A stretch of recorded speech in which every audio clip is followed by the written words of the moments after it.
Last week, Walmart announced that they would be closing one of their headquarters near the Charlotte, North Carolina airport and laying off hundreds of workers starting this coming September and going through into next year. Now, corporations close their doors all the time. They lay people off constantly. So why is this such a big deal? Well, maybe it has something to do with the fact that Walmart pocketed $2.2 billion from the Republican tax scam. And now, contrary to their promise, they're laying off even more workers than they already had since they've gotten the tax break. So far, thousands of Walmart and Sam's Club employees, both owned by the same company, obviously, have been laid off since they got these tax cuts. They've pocketed $2.2 billion. And in the early days of the tax cut, they gave out a couple $1,000 bonuses to certain employees who fit a certain subset of criteria that was damn near impossible to reach. And then at the time when they gave out those $1,000 bonuses, Donald Trump actually praised them on Twitter.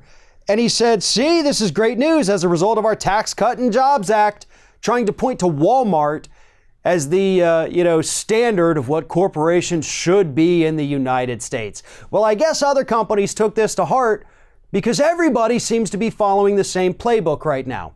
And it is worth mentioning that that tweet Trump sent out came just a few hours before the company announced they were closing the 63 Sam's Club stores and laying off thousands of workers. Hours apart, those announcements. But again, it's not just Walmart. They're not the only ones, pocketing the money and running off with it.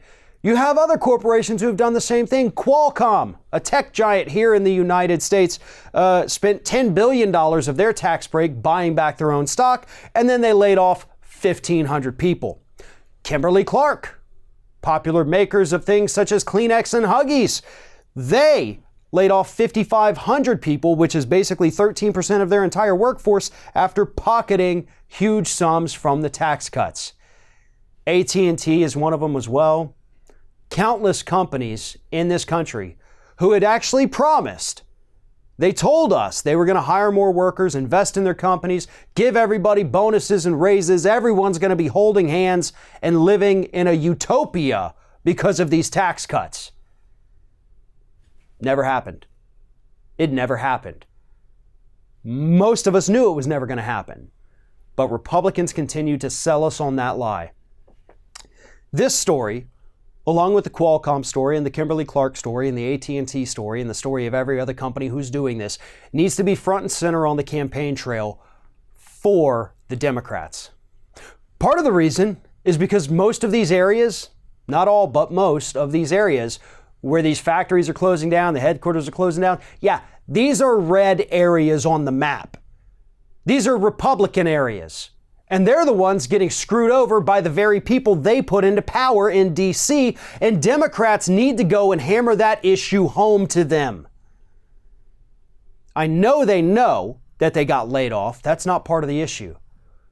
But they need to be reminded of who lied them into this situation. Corporations can't do this on their own, and they had a ton of help from the Republican Party. Because after all, they could have just laid all these people off and walked away. But instead, they pocketed billions upon billions of dollars prior to laying these people off. Those are our tax dollars that they're pocketing.